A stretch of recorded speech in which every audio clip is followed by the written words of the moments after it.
I literally go through 300 decks a month and I go, is this going to make a good impact on humanity? How? Any of the three buckets that I said, spiritual, material, or physical. If it doesn't do that, already there is no conversation. The other thing that is often overlooked is values. We can write values, but if we don't live and breathe them, then they mean nothing. And I don't know why I had this incredible intuition, which should not be seen as a mystical experience. Intuition has nothing to do with mystical.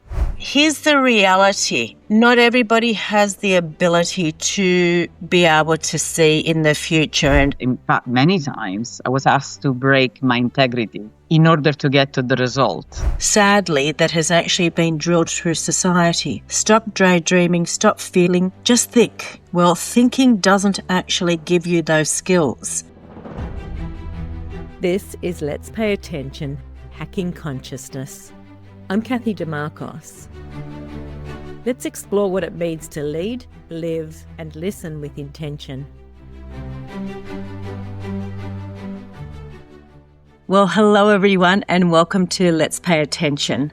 Let me tell you, you are going to have a blast with this next actual guest because you can't help but smile. No matter what Daniela is actually going to share with you, she will actually leave you with not only a smile, but just a very warm feeling within your heart. There is just this incredible genuineness that actually radiates from her.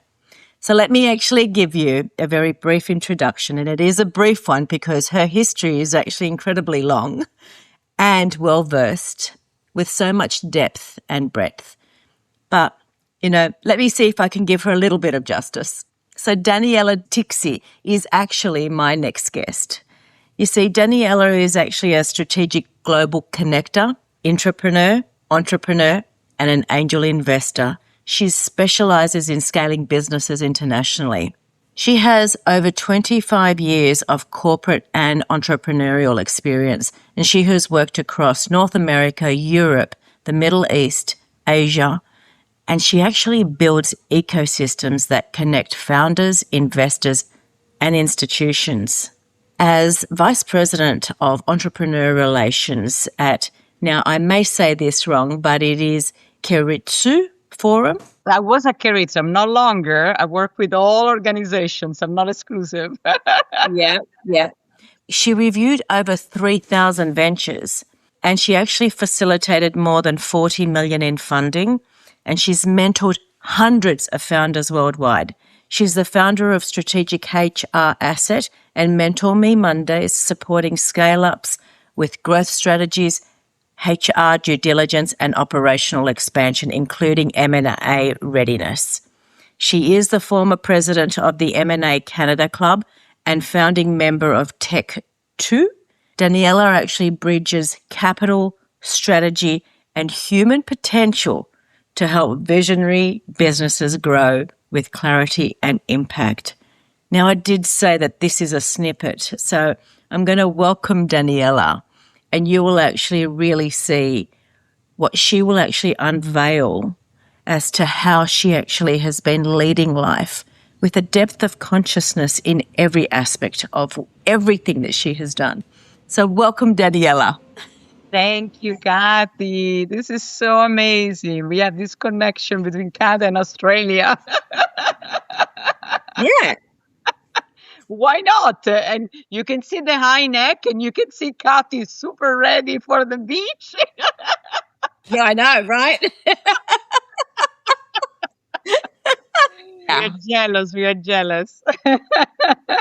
You highlight something, and I think that that's actually really important for anybody who's listening.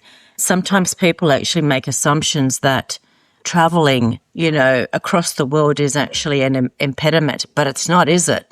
You're right. It is. Even nowadays, it's so scary, geopolitically speaking. I just came back from Mexico. We were in Puerto Vallarta for 1 week, and you know what happened. I don't have to share with you the news. And, 1 second, everything was fantastic. And 1 second later, hell broke loose. So But the good news is that there are great people around the world, conscious leaders around the world, despite the geopolitical situation. So, and those are people usually they don't appear in the media. They do the work in the background, right? Like yourself, which of course you're a very well-known author, and absolutely I love what you're doing worldwide. But there are also people that just carry on day to day, and they are true to themselves, their identity, and they live with integrity, which is all about it, right? You know, Daniela, you raised such a valid point there. The reality is that most of the people that are doing the work aren't on social media. They're not in the media, full stop. They That's right. just actually avoid the noise and just get on with the job at hand. They just do it. Yeah, exactly right. So I think one of the things you and I, almost clicked instantly around was the realization that that can actually be the reality, but we don't actually tend to talk about it. And I guess this is the reason why I've created these forums. Being able to operate with that sort of level of integrity and ethics doesn't always actually come easy for people. So I might actually just ask you, what are your thoughts and experiences around that? Because you are constantly actually amongst, visionaries, leaders, investors, right?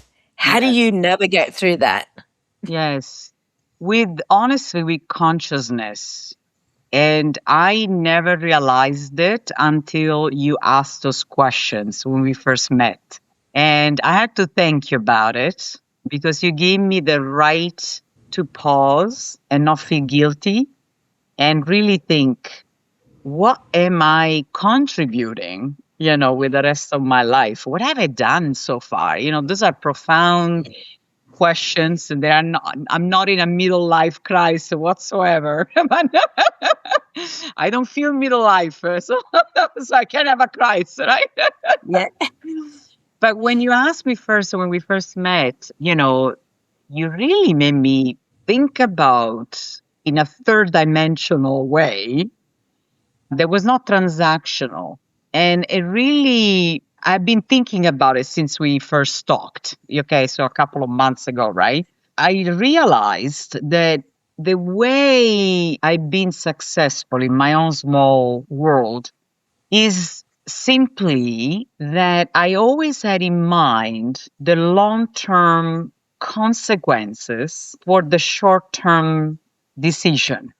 And it's not that I did it in purpose. I have to say, I was always like that. I always had a long view of things, and I don't know why. I had this incredible intuition, which should not be seen as a mystical experience. Intuition has nothing to do with mystical. The intuition in business, especially, in my opinion, is really based on experience, data, people's feedback, and the little nuances in life. You read the room, you read the deal, and you're so conscious about what your behavior, how your behavior can affect those long-term, consequences.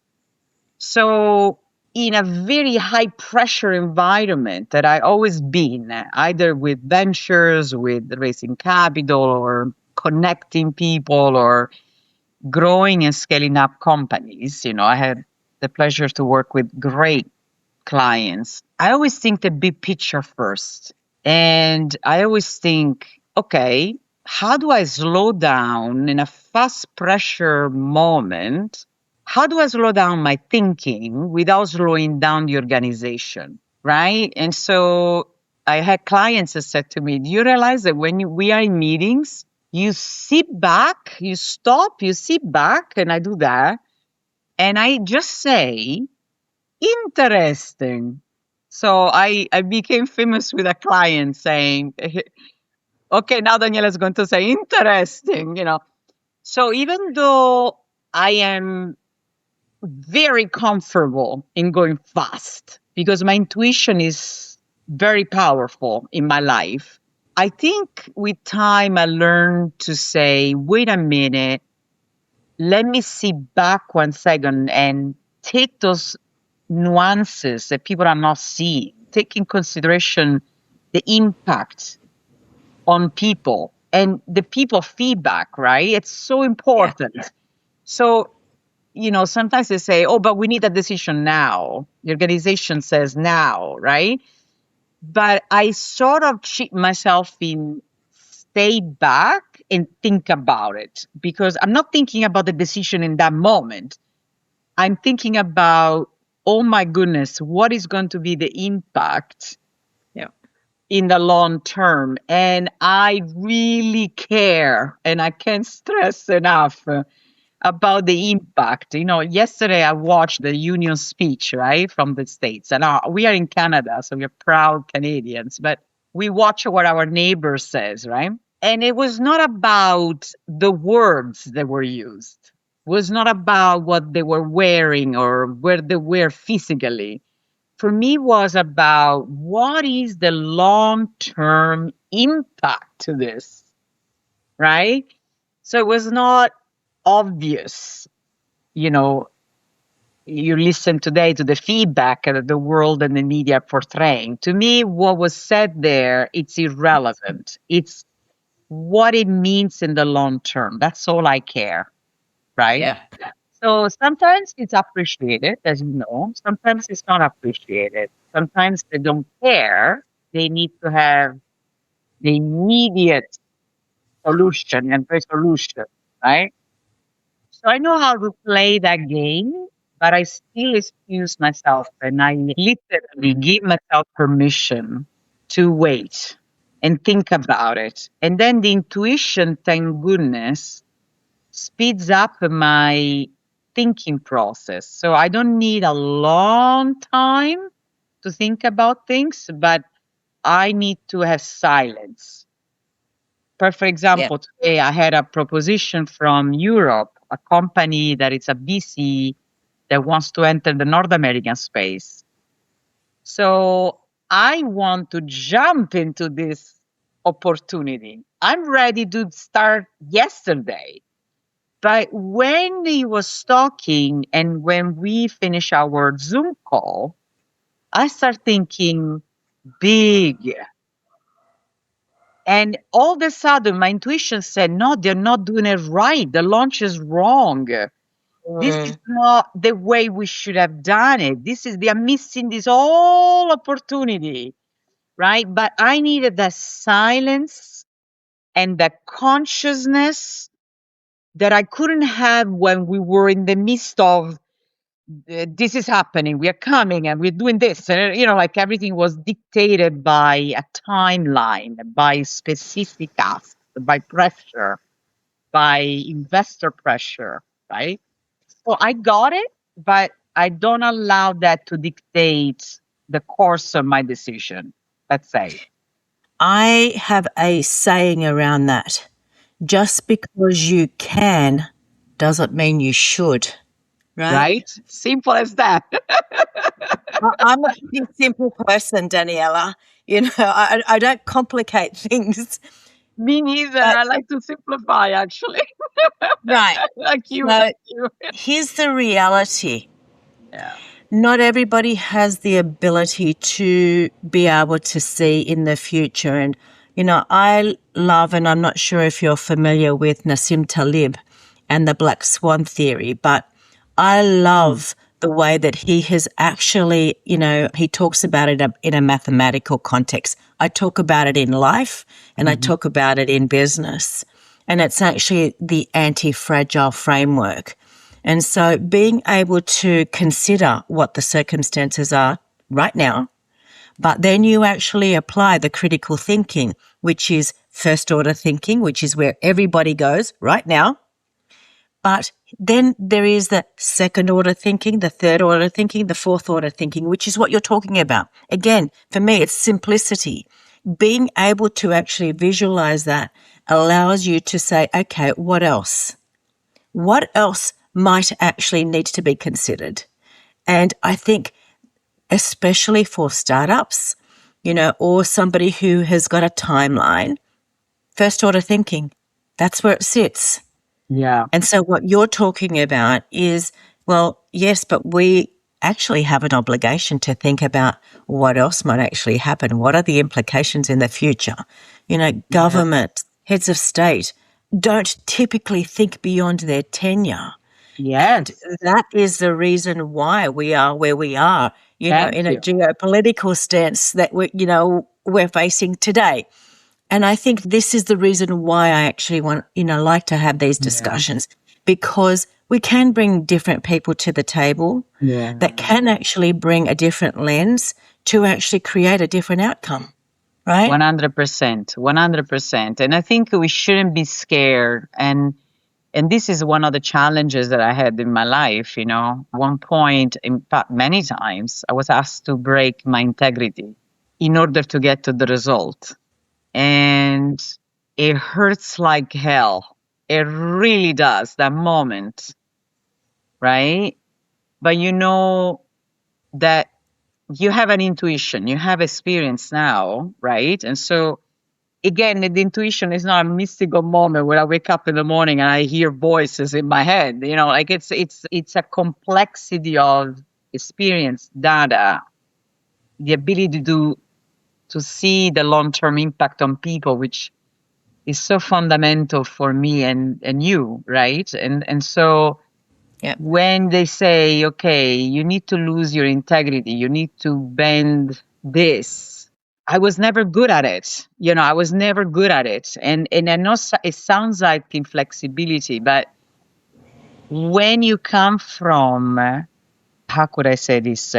When you come from a point, where you come from a place where you want humanity to succeed, you want the wellness for everybody. You want healthcare for everybody. You want to eliminate borders almost. I hate passports, just I hate passports. And I don't mean that I'm a globalist. What I'm saying is we shouldn't deal with these kind of problems, right? We shouldn't, we're in the 21st century. We've been around as a species for a long, long time, and we're still thinking medieval at best, right? And, one of the example is I always said, why don't we have a centralized health point where all the scientists can put their findings from India, Australia, Siberia, I don't care, but to be able to tackle a problem. Instead, I'm dealing with, and this is happening in real life, hospitals and founders and universities that fight for their IP and they don't want to get together with other founders and universities and hospitals because who's going to benefit from this, right? That's a crime against humanity. And I'm using one example as healthcare. Healthcare shouldn't be owned by anybody. Should be humanity owned, right? And so that's consciousness. That says long term. Of course, in the short term, we want to invest in stocks and make a lot of money with pharma and all that, right?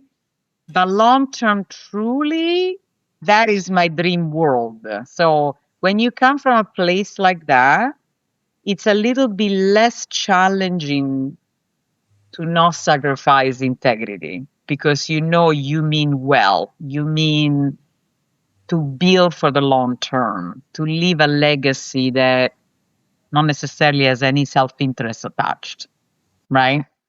That actually sits at the core of everything that I do.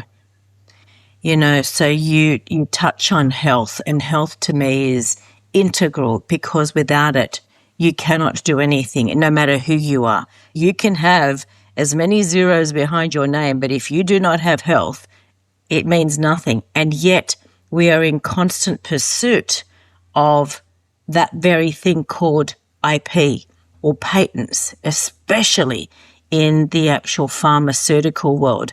And I'm always fascinated with when we actually, have situations where we're really not actually solving the problem and yet the solution is actually there, or that we actually hide the very thing that will actually save millions, perhaps billions of lives.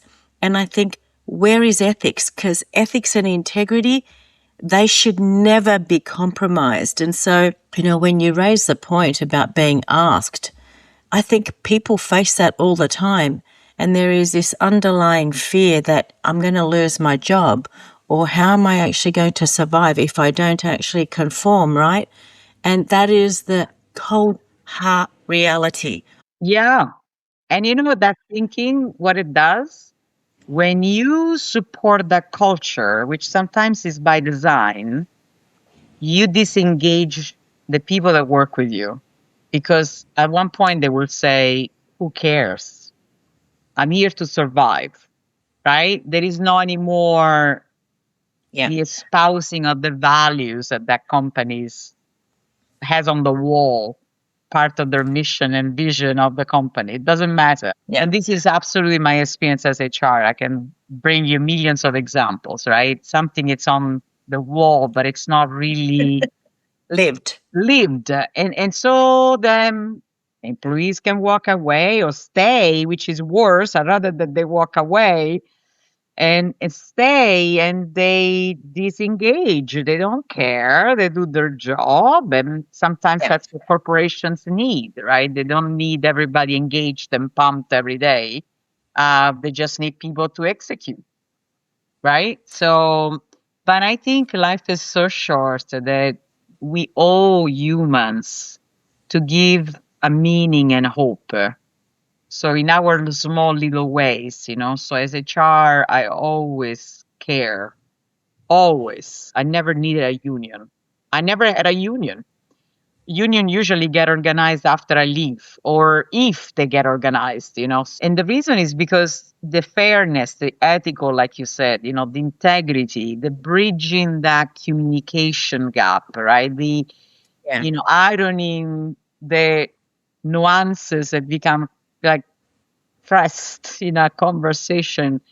That's something that I really believe in it and invite the rest of the world to do it. I think I mentioned to you, I was raised Catholic, right?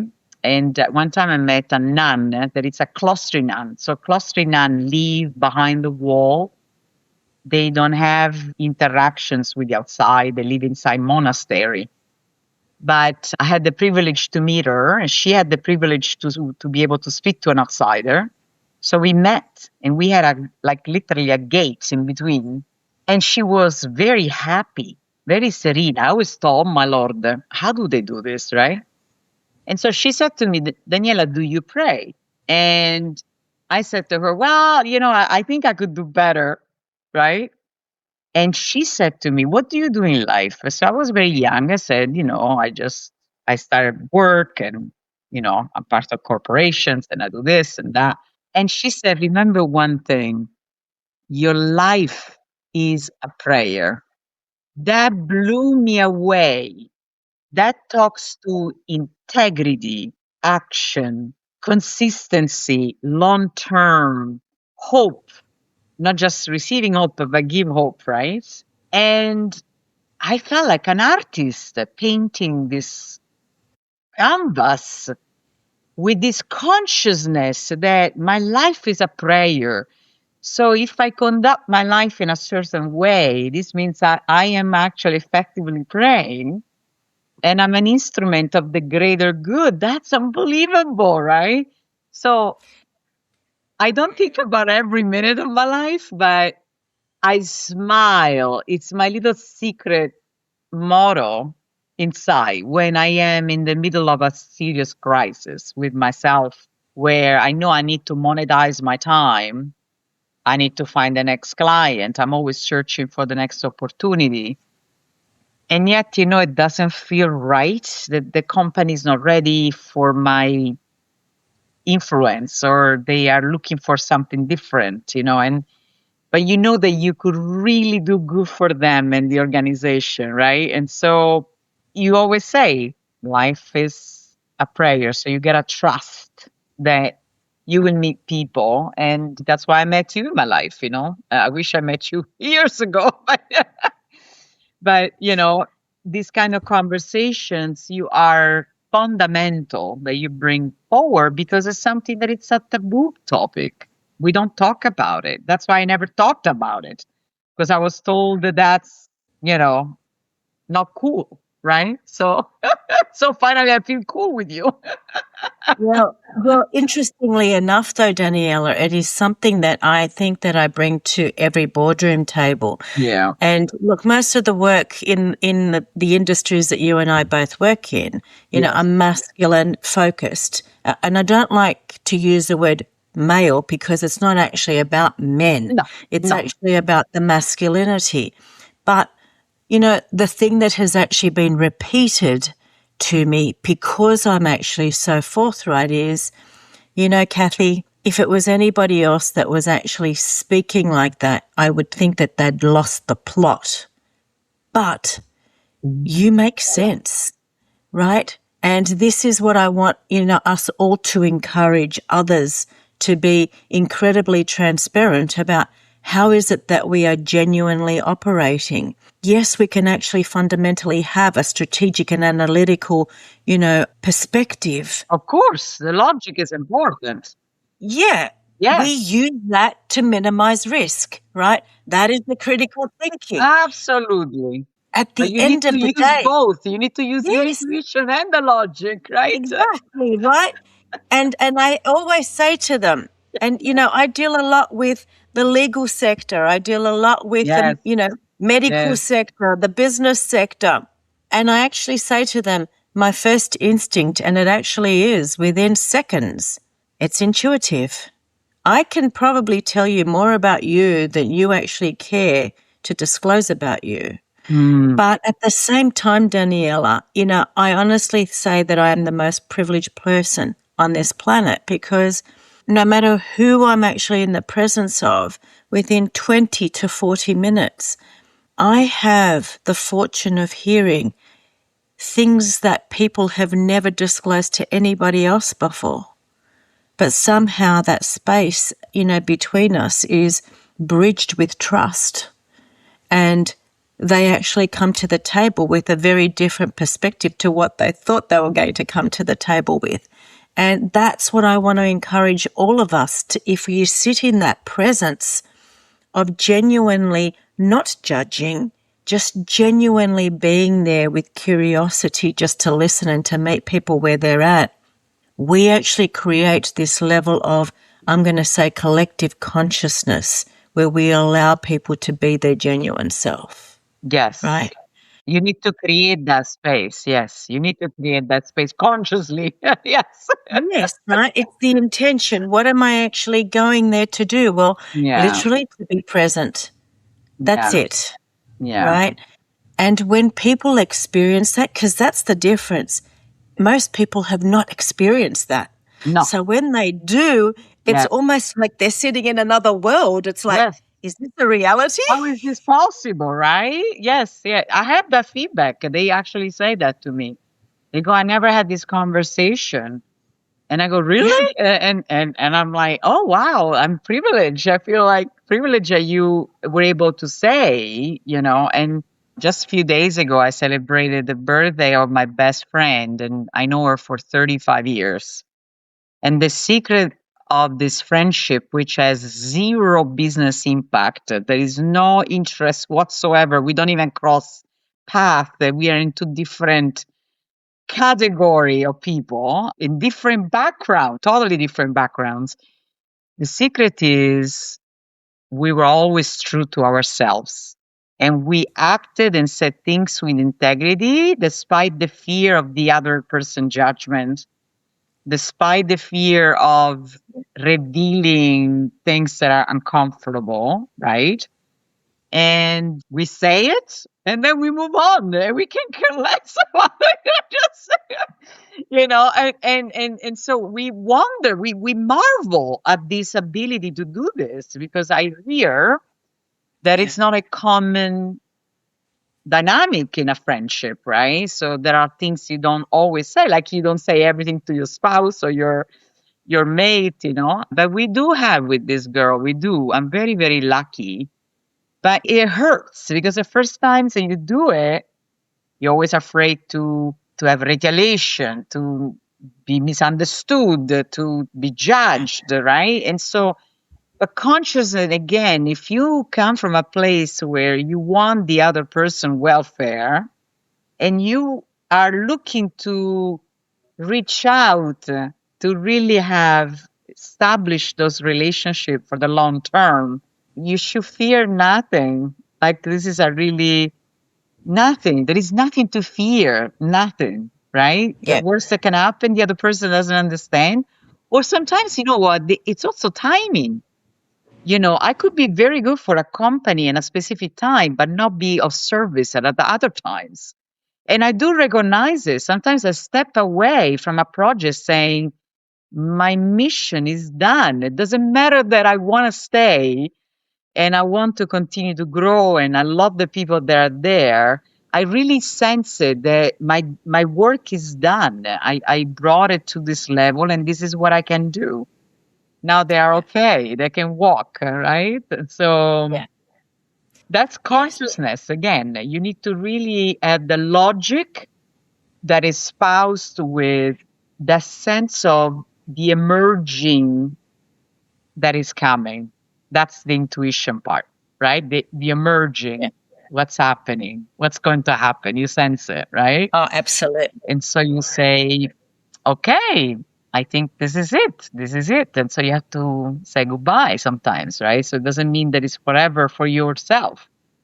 But Yeah. I always find that with long term plans, if the intention is long term and there is an intention on both sides, either the business deal or whatever, they manifested themselves. It's incredible with the intention. You know, I can bring you amazing examples in business. You know, when I was younger, I was working for a chocolate company that I adore.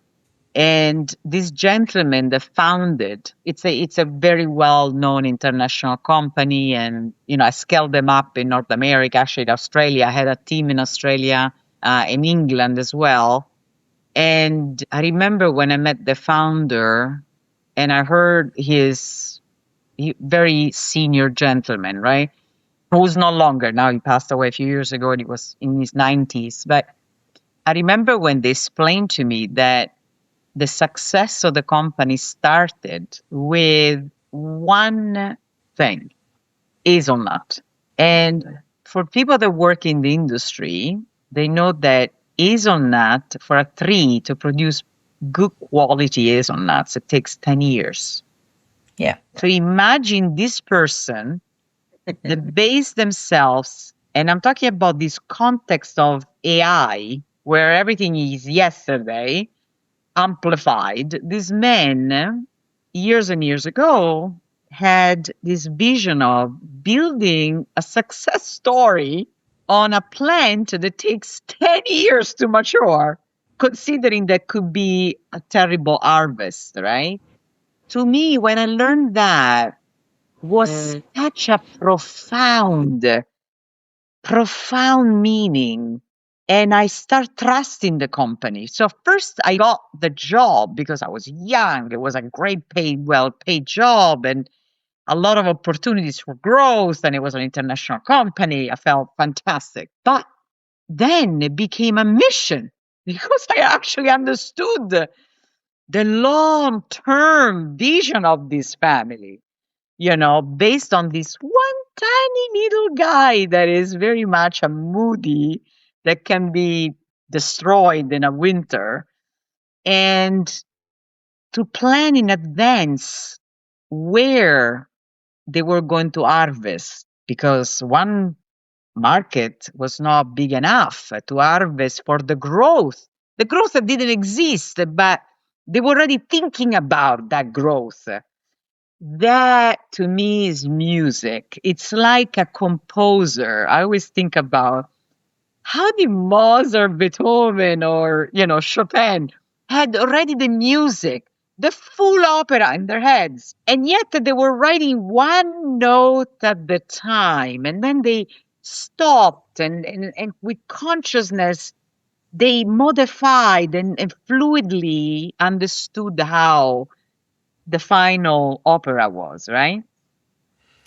That is Yeah. immense to me. It's so sexy. It's the sexiest thing in the world when you have the big picture and you work on that one tiny little detail, right? I love that. It really gets me going. Well, not everybody is able to do that, Daniela. And I guess there's one thing that you have said, on a number of occasions, and it comes back to the intention.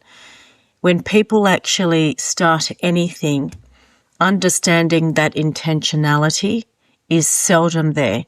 The other thing that is often overlooked is values. We can write values, but if we don't live and breathe them, then they mean nothing. So in business particularly, let alone life, people don't actually sit at what I actually say is the core of who you are. You know how many people struggle when I actually say to them, I meet people and most normal question, oh, what do you do? I actually say to people, well, the one thing that I actually will ask you to share is not what you do. Tell me who you are. And they struggle, right? That's tough, huh? Oh, I met somebody the other day, right? And he said to me, Yeah. oh, and then he rattled off. But everything that he said was what he did. I actually ran a forum, and, this forum was actually all social enterprises. And so you would think that the narrative is a slightly different because the outlook is different. It's about impact.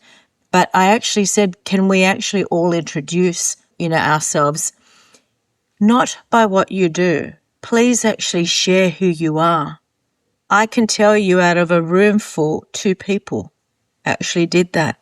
The default in where society has actually, driven us to believe success sits and for us to understand how we contribute is based on our job or our title.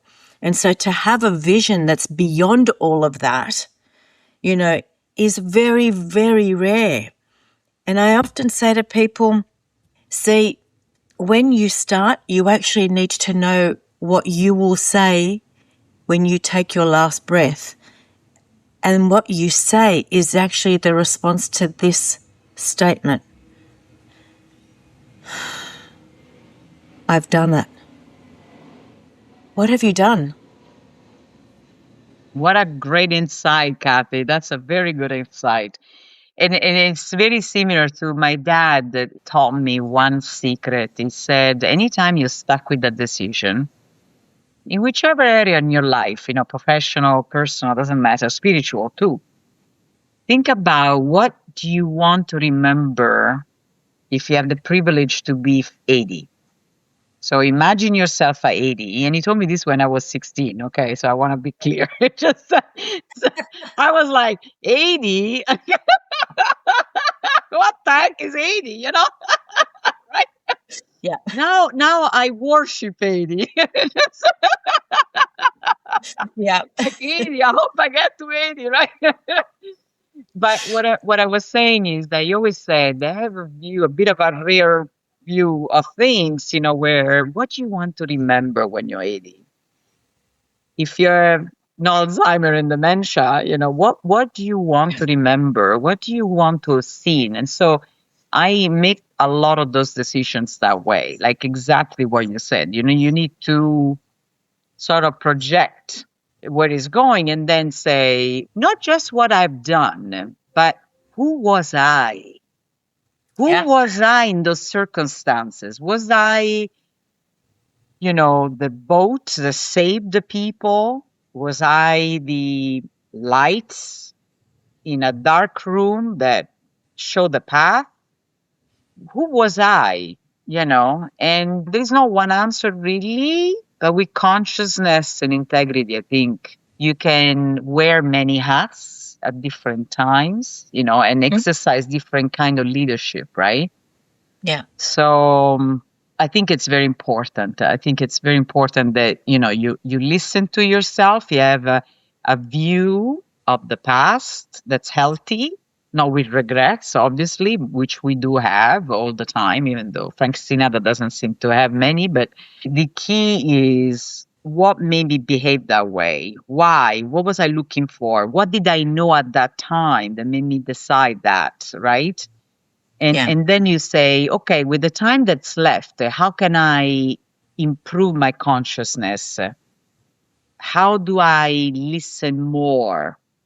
How do I create that space for others to come into my life and say, you know what, that doesn't work, and be able to shape, right, a new thinking, right? And so that's how I exercise it. And you become very good at intuition and consciousness when you are willing, I think, in my opinion, in my life, when I throw myself in different environments, situations, and opportunities that had nothing to do with my box.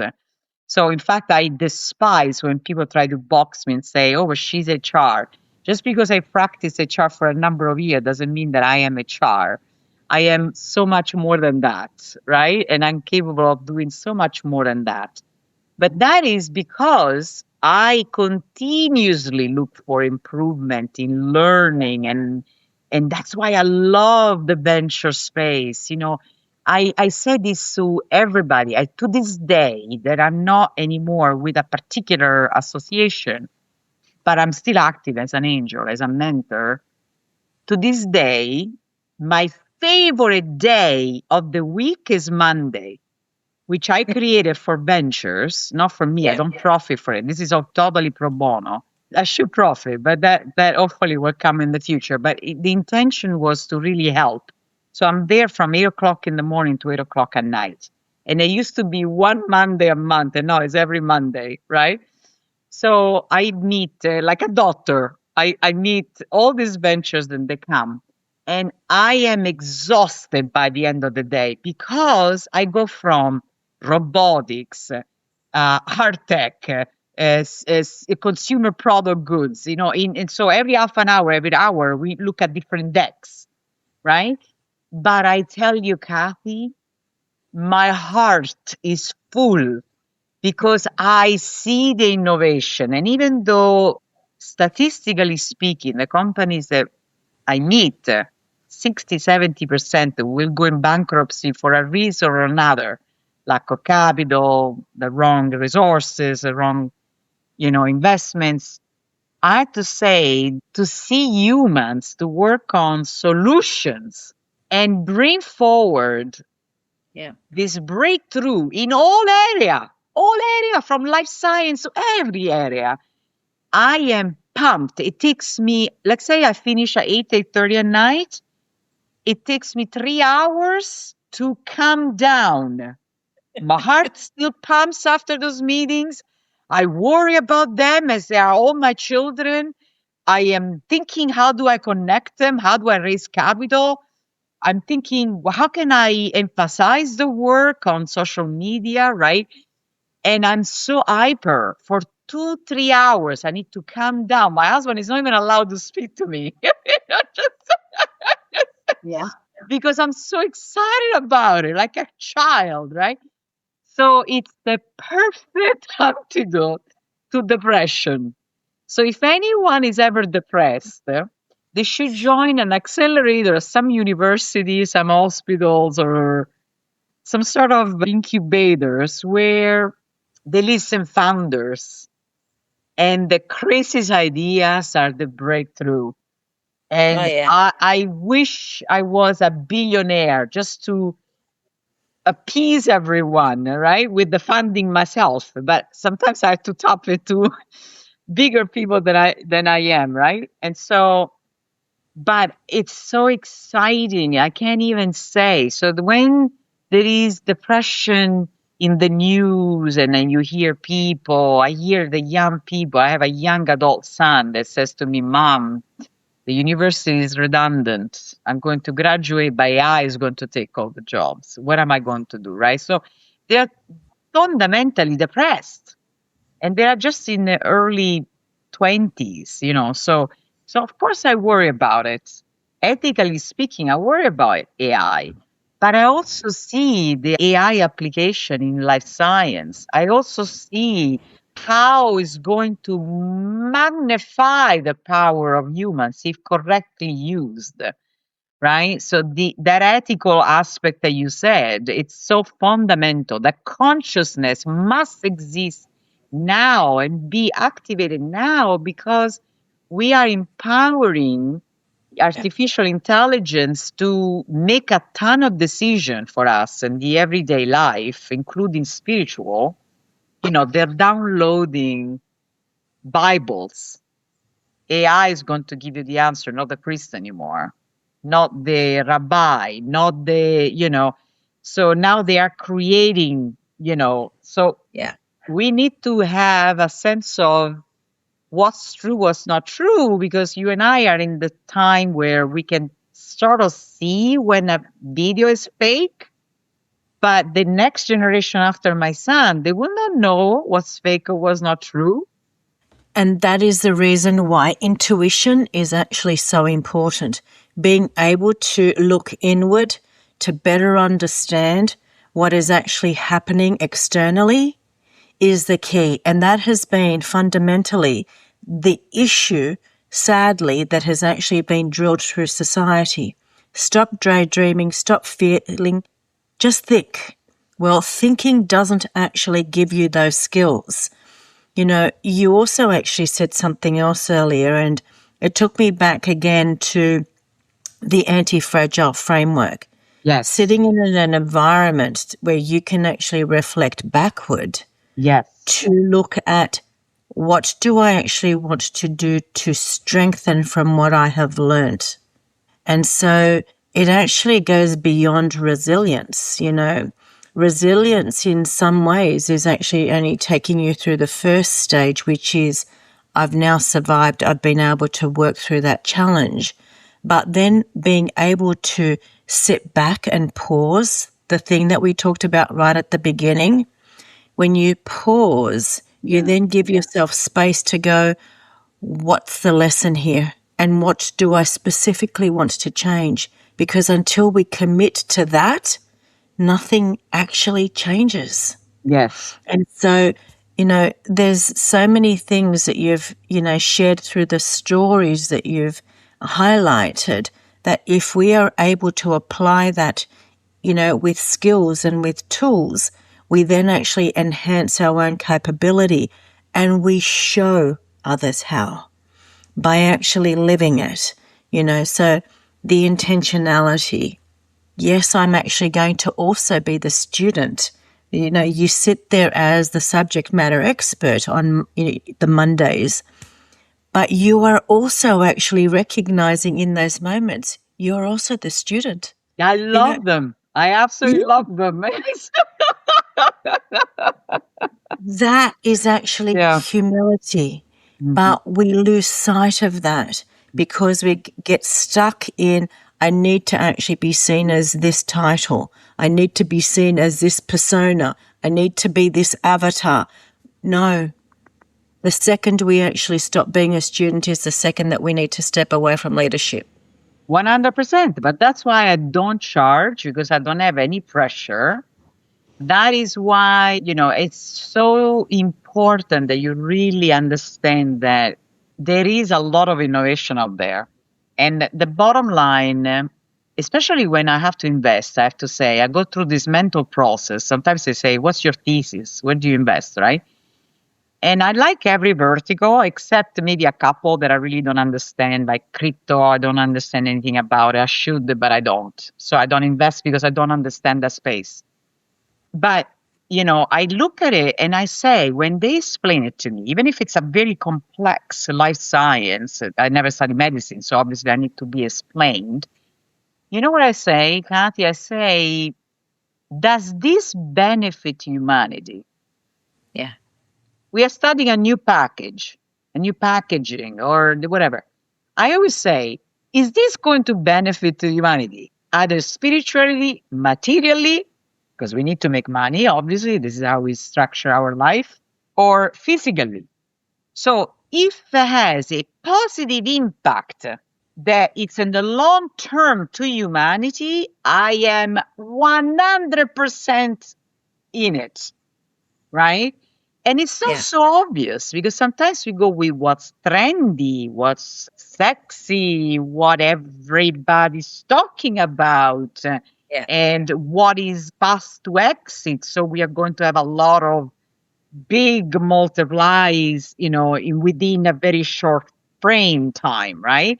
Or time frame. And so my thinking is not obvious even in those moments. I literally go through 300 decks a month and I go, is this going to make a good impact on humanity? How? Yeah. Any of the three buckets that I said, spiritual, material, or physical. If it doesn't do that, already there is no conversation for me, Yeah. right? It doesn't matter to me that it's fashionable and it's, again, something that everybody's putting money into, like crypto, right? Yeah. I need to understand it to see how is this impacting not just a few, but everybody. Everybody will have access to this, and everybody is going to have the ability to afford it, and everybody is going to have the ability to leverage it, right? So to me, that is much more appealing than, and then of course there are companies that are there to delight, like chocolate, like you don't need it, but it's pretty good. If you like chocolate, it's pretty good, right? So there are those moments where you say, okay, not everything has to have an impact. It can have an impact emotionally because it makes you happy, right? And it tastes good, and some chocolate apparently is very good for your health, right? Especially the dark one, not the white. Yep. But that is sort of the consciousness. I don't have to ask those questions. I literally have developed my own due diligence process in life and at work Yeah. where a company pitches to me, I go through the process and I say yes or no. And it's very matter of fact, a very database, very specific. Then there is the level of consciousness that sees the future and sees what does it mean. So if we were in a crisis situation, would this be needed by humanity? Or is nice to have? So it's the next level. Yeah. How critical is this? So that again is raising your consciousness to critical, Mm. not just the daily choice, right? Or the nice to have. And that is, I think, another level of thinking altogether. That you're able to identify what's critical versus what's important, what versus what's nice to have or useless at best. Right. And so if you can see that from those lenses, things come a little bit easier when you're pressured to make decision, you know, Yeah. right? Because sometimes even in boardroom, when I was working for corporations in food, nothing was critical unless was adversely impacting the people in that company. So that became very critical to me. But the CEO will say, Daniela, we're not doing surgery here. And I go, yes, we are, because the impact on our people is going to be this. So it could be a matter of literally life or death, because they have families to support. So that's not Yeah. just about being a good Christian. That's about having a higher consciousness of even a smaller task, a smaller Yeah. element you're working with, writing a book. Like you wrote beautiful books. And I have the pleasure soon to start, to read the book, but I heard about your books. And I said to myself, oh, wow, I wonder how my consciousness is going to deepen after I read Kathy's book, because you and I can, really understand each other. And then I'm thinking I'm only getting a peel of Kathy when I speak to you. Imagine when I actually immerse myself in your thinking, I don't know if I can survive that. Just, Wa- Wait till you attend one of my retreats, I know, Daniela. I know, I know. Yes, that that's another becomes a goal. That's another transmission goal. then. It's an infusion. It's an infusion. It's an infusion of iron and all the minerals under the earth. But that is sort of the that's why I support your work very very willingly, very happily, very with joy, and because I think you're doing fantastic. And I know it might sound like mystical powers, but I really repeat, this is not.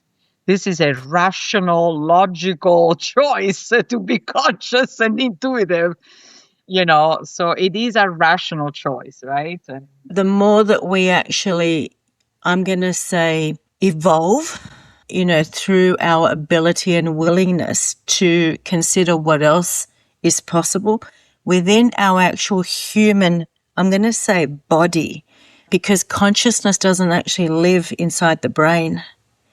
It actually transmits collectively. And there's a lot of, science that will actually, back what I'm saying. It is in the knowing. And, people are going to listen to what we're actually talking about today, and some will actually begin to think, oh my God, I thought I was alone. And others will actually go, what are they talking about, right? that's what happened to Right? me. I said, I'm Yeah. alone. And then he said, no, you're not. You're not, The thing is that we have walked through life and through our careers thinking that we didn't have permission. But Daniela, who gives us permission? We do ourselves. We don't need to actually seek permission from somebody who perhaps has not actually experienced it. And yet that's what we tend to do, right?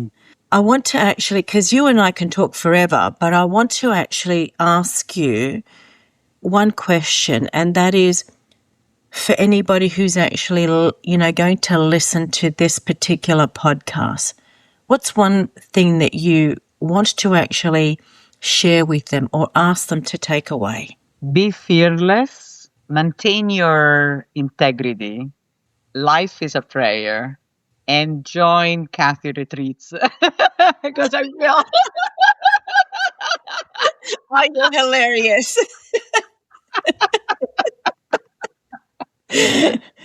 Daniela, it is always a joy to actually speak with you. It's always a pleasure to be in your presence. And I'm actually very grateful for not only the wisdom that you shared, but the stories, the actual practical stories of lived life that you actually show examples of living consciously and being able to sit with integrity and ethics despite the situation. So thank you for that. Thank you, Cathy. Thank you again. It's so good to see you. Thank you for creating the space to say and discuss these things. Really, really many blessings to you and your team. Thank you. Thank you, Daniela. This was Let's Pay Attention, Hacking Consciousness. Stay awake, lead with heart, be bold enough to listen deeply. I'm Cathy Dimarchos. Until next time, be the impact.